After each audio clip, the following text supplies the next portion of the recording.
Millist vikatiluisku endale valida? Milline vikatiluisk on parim ja milline vikatiluisk sobib mulle, sulle kõige paremini?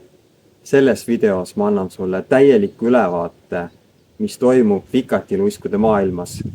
Kui sa oled vikatiga niitja, siis sul on vaja ka vikat teravaks saada. Ja ma olen ju korduvalt rõhutanud, et vikatiga niitmise juures on vikati teravus kõige tähtsam asi üleüldse. Nii et ka vikatiluisud järelikult on vikati teravuse saavutamisel ühed kõige olulisemad asjad. Ja loomulikult vikati teravuse saavutamise juures on ka pinnimine, vikatinoaga lõikamine, käiamine näiteks või muud meetodid väga olulised, kuid need on teiste videote teemad. Neid saad vaadata minu teistest videotest.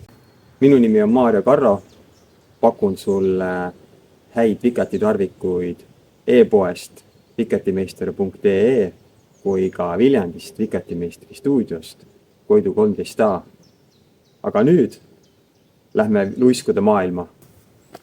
Vikatiluiskudest võiks ma rääkida vist ilmselt ka juba tunde, et on selle aja jooksul selle luisumaailma tohutult sisse sukeldatud ja nüansse ja peensusi on tohutult, mida siis vikatiluiskude ja üldse luiskude ja lihvimismaailmas on. See on nagu iga teemaga, kui sa midagi uurima hakkad, siis see märtsijänese urg on palju laiem kui esialgu paistab. Aga ma üritan selle video teha kompaktse ja rääkida ainult oluliselt, mille põhjal luisku valida, milline on kõige parem luisk, tahaks ju kõige paremat luisku.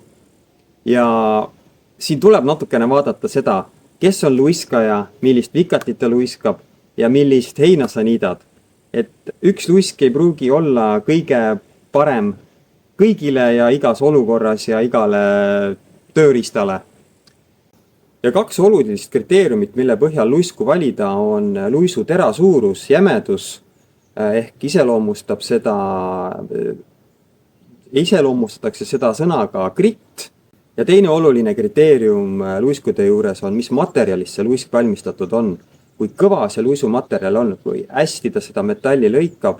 Et sa saaksid ettekujutuse luiskude jämedusest, siis võib-olla rohkem oled sa teadlik näiteks liivapaberi jämedusest. Ja laias laastus saab võrrelda liivapaberi jämedust ka luisu jämedusega, kuigi need numbrid ei kattu täpselt üks ühele. Ja liivapaberi, kuna ta on painduv, omadused on natuke teistsugused kui luiskude puhul, kuid üldiselt saab enam-vähem neid võrrelda. 200 liivapaber on umbes sama jäme kui 200 kritine luisk ja nii edasi. Et see annab sulle sellise taustsüsteemiks hea ettekujutuse luiskude jämedusest. Ühesõnaga, mida väiksem number, seda jämedam luisk. Mida suurem number, seda peenem luisk. Luiskude jämedusega pilt selge, järgmine teema luiskude materjal. Ja siin on hea teada kahte olulist asja. Luiskusid tehakse kunstlikult, kunstluisud, ja luiskusid on ka päris looduslikku kivi päritolu, et kasutatakse luiskamisel päris loodusest leitavat kivi. Et need on kaks suurt siis luiskude kategooriat, kunstluisud ja looduslikud naturaalsed luisud. Kuid mis eristab kunstluisk ja naturaalsest kivist luiskudest? Kõige suurem ja põhilisem erinevus on see, et kunstluiskude materjal on teine kui naturaalsed luiskude.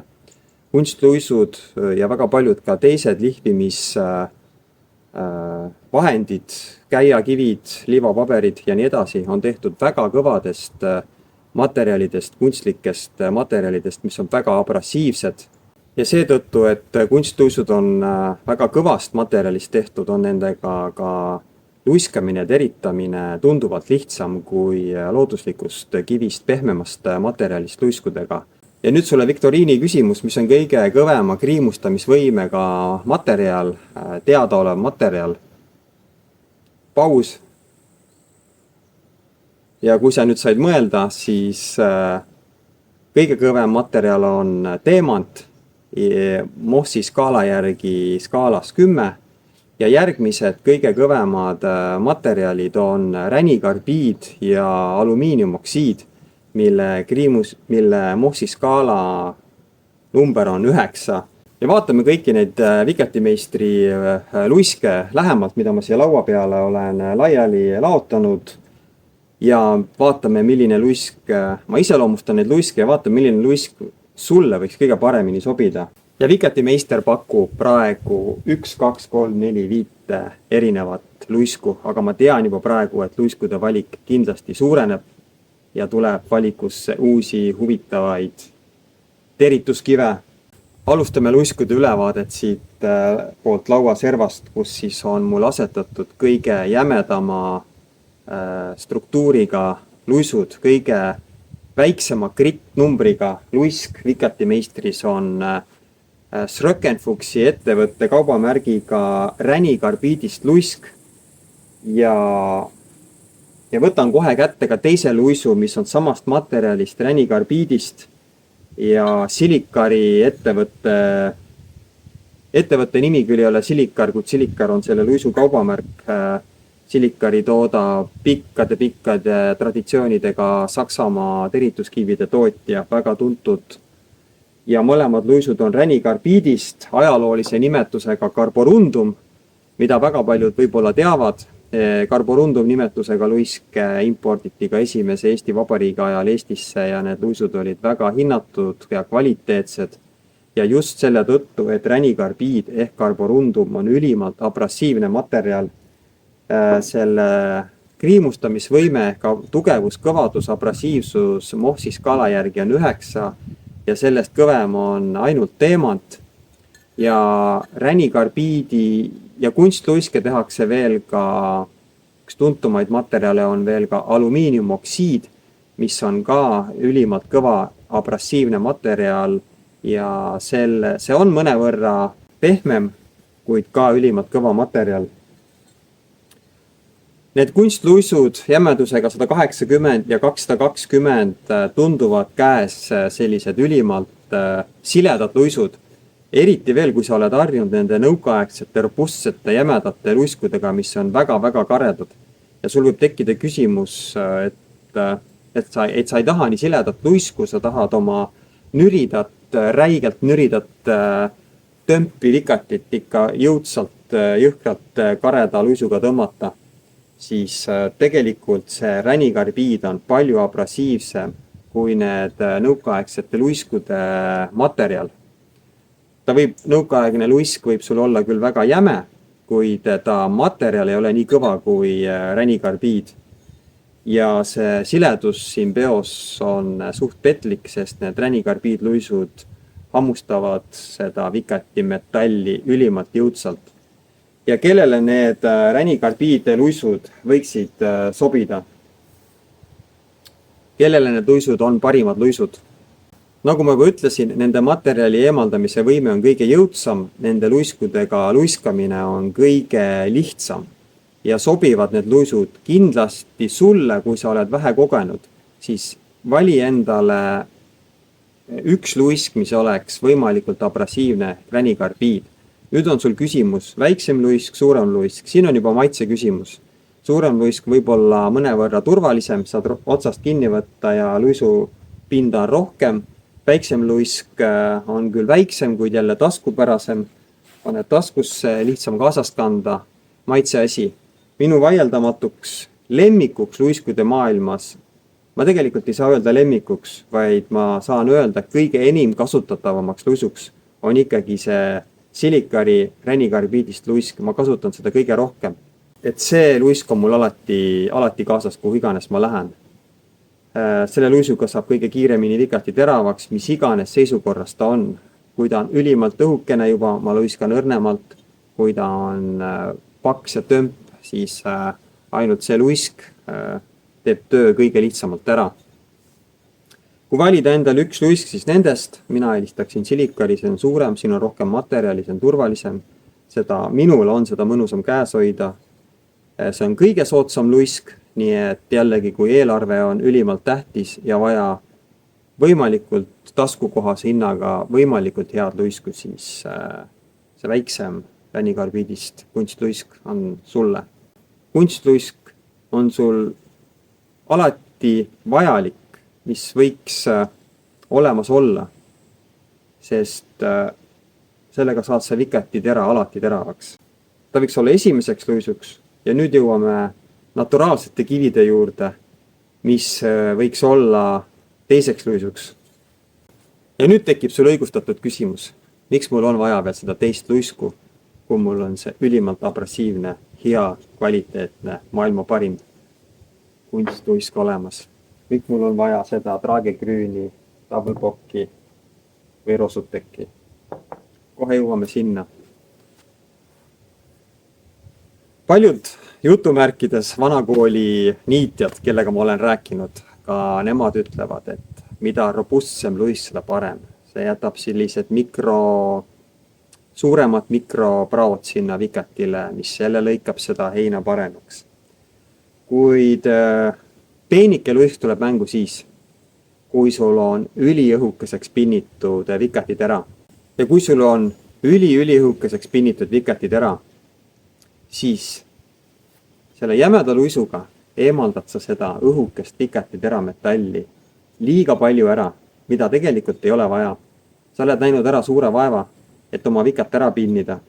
Ja nüüd sa võtad selle väga abrasiivse luisu ja väga kiiresti hööveldad selle ülimalt väärtusliku ja kvaliteetse õhukese tera ära. Ja sellepärast on sul vaja juurde teiseks luisuks peenemat luisku, mis selle õhukese vikatitera teeb väga lihtsalt teravaks, kuna ta on nii õhuke ja samas säästab seda tera maksimaalselt, et sa saaksid oma õhukeseks pinnitud vikatitera võimalikult kaua nautida, et võimalikult kaua edasi lükata seda uut pinnimist. Ja liigume edasi siis kunstluiskude maailmast, naturaalsete kivide maailma ja jämeduse järgi järgmine naturaalne luisk on 300 gritine, circa 300 gritine, mis naturaalsed luisud ei ole ju standardi järgi täpselt ühe jämedus, et nende jämedus natuke kõigub tera jämedus ja circa 300 gritti Itaalia alpidest Mailander, Green Dragon, Tragegrün luisk. Ja kellele võiks see luisk sobida? See luisk on väga sarnane selle silikariga 220-300 ja seda on selle luisuga luiskamisel tunda, et ta lõikab, teritab metalli päris jõudsalt. Kõige jõudsamalt nendest kunstluiskude valikust. Naturaalset luisku käes hoides sa tunned, mis on naturaalse luisu eelis. See on see emotsioon, mida ta pakub sulle. Nagu naturaalne puit võtad kinni versus plastmass. Seda on keeruline sõnadesse panna, kuid igaüks tunnetab seda.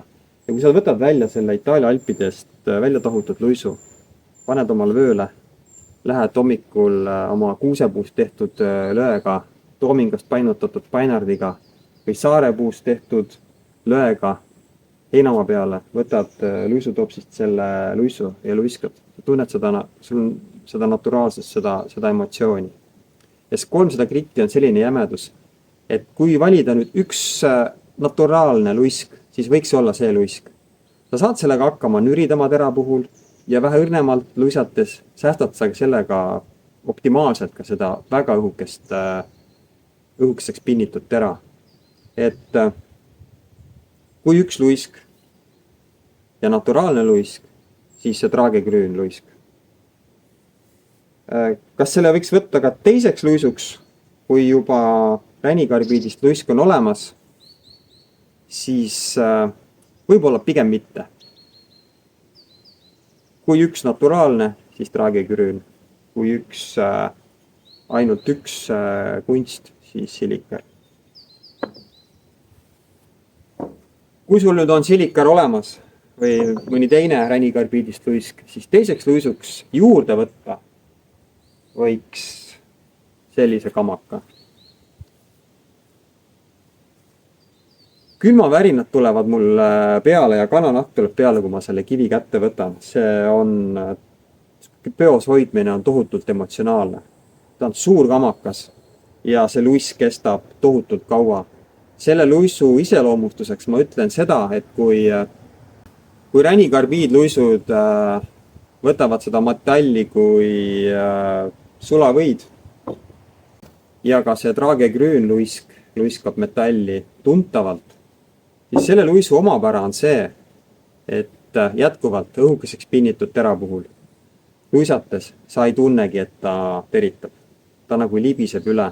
Vaadates neid servasid, sa ei märka, et ta oleks absoluutselt kulunud. Ta on nagu ülimalt kõva ja tundub libe. Kuid kui sa selle hästi pinnitud, ma jälle kordan, õhukese tera, sellega üle käid ühe korra ja vastu heina paned, siis sa saad aru, et see luisk on oma töö teinud. Ta töötab. Sa ei tunne, et ta töötab, aga ta töötab. See luisk säästab su tera ja sa saad seda oma õhukeseks pinnitud tera kaua-kaua kasutada, enne kui sa siis liigud, kui ta muutub jämedamaks ja liigud silikari peale üle. Kas ma ütlesin, circa 500 gritti on selle luisu jämedus. Nii et tuntavalt jämedam. Ja see kivi tekstuur on ka teine. Ma ei oska seda täpselt seletada. See luisk ei kulu, see luisk ka kulub. No ta loomulikult ei kulu niimoodi, et paar korda tõmbad ja see luisk on läinud. Kestavad väga kaua. Mina ei tea, kui kaua neid luiske peaks kasutama, et nad nulli kuluksid. Aga nüüd toppide topp Vikatimeistri valikus on selline luisk nagu Rosutek. Naturaalne kivi Slovakkiast. Üks perekond toodab neid sõna otseses mõttes põlve otsaks köögi laua pealt pakib.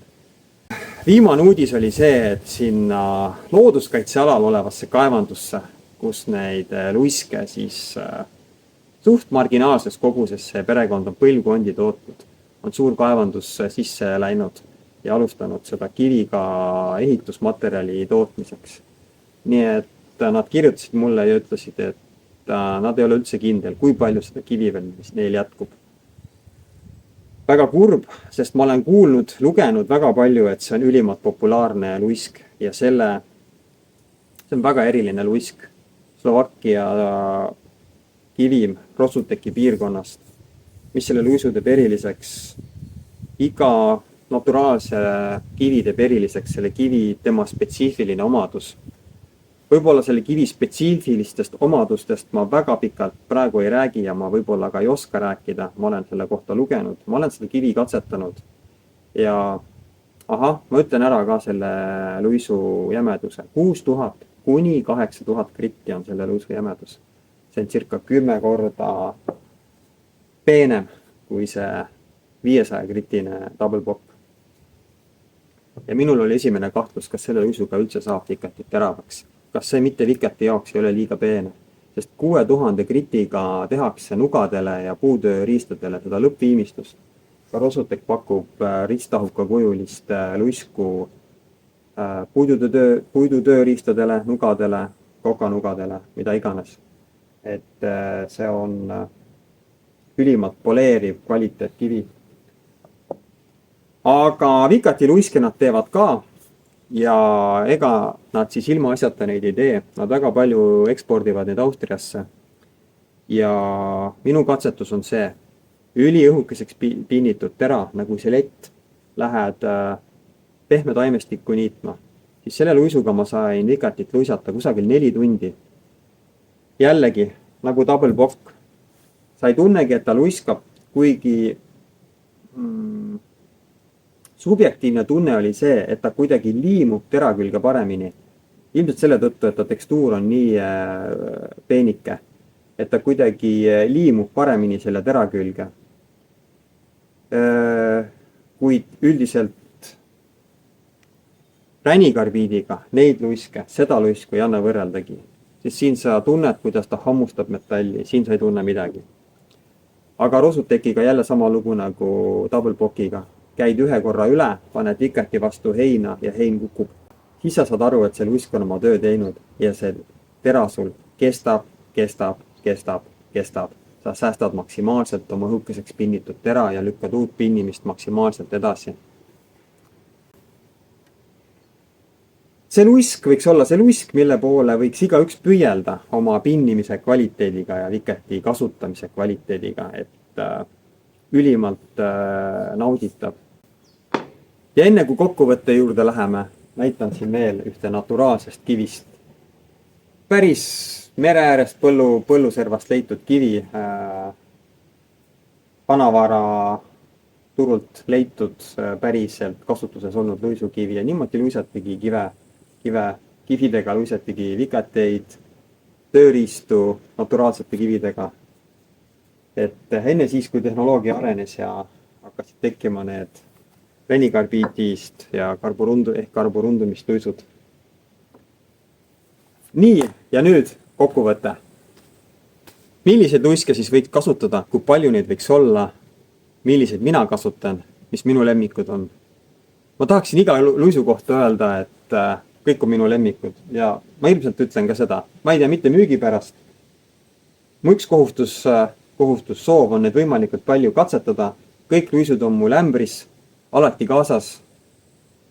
Vastavalt tera seisukorrale valin ma sealt endale luisu, vastavalt taimestikule. Ja kuid mitu luisku sulle on vaja? Kui sa ei ole varem enne üldse niitnud, kui sa oled väga vähe niitnud, kui sa ei ole kogenud luiskaja, siis kindlasti võta endale kunstluisk, ränikarbiidist luisk. Kas siis see Fuchs või Silikar. Silikar Grit 220 suurem, turvalisem, rohkem materjali, väiksem, taskukohasem, rahakotisõbralikum. Ma ei hakka siin hindasid ütlema, sest ma ei tea, millal sa seda videot vaatad ja hinnad kindlasti muutuvad. Vaata wiketimeister.ee ja need luiskude valikud muutuvad. Ma juba tean, et sellele Silikarile tuleb kõrvale ka Silikari 400 gritine luisk, mis läheb üle isegi sellest Mylanderi traagegrüünist. Aga ideaalsem variant on kasutada 2 luisku. Ränikarbiidist luisku kasutad sa siis, kui sul tera on juba tömbimaks teritatud, kiiret eritust vaja. Kui sa oled juba kogenud, sul tuleb pinnimine hästi välja, vikata on peenem, peenike õhuke, siis ma soovitan sul juurde võtta peenem luisk, et säästa oma vikati tera. Ja siin ma ausalt öeldes ei oska täpselt soovitust anda, aga ta võiks olla tõenäoliselt jah, alates 400 gritist, et üks kombinatsioon võiks olla Silikar 220 ja Silikar 400 kunstluisud, kuid naturaalsed kivid on tavaliselt veel peenemad, 500-600 gritine double bock luisk sulle terveks eluks. Tõenäoliselt sellega luiskab väga kaua, väga kaua. See võib-olla kestab põlvkondi, see luisk. Peenikeseks, õhukeseks pinnitud terale see luisk juurde. Ja Silikar 2 luisu kombinatsioon on juba samm edasi, mida ma soovitaks 2 luisu puhul. Võib-olla 2 luisu puhul Rosutek ja Silikar on liiga suur hüpe, kuid miks mitte, kui sul pinnimine tuleb üli hästi välja, pinnid hästi õhukeseks tera, kasutad Rosuteki, tunned, et enam Rosuteki ei hakka, lähed Silikari peale üle. 3 luisu puhul võiks kindlasti siis võtta Rosuteki, võiks teiseks luisuks võtta ühe neist.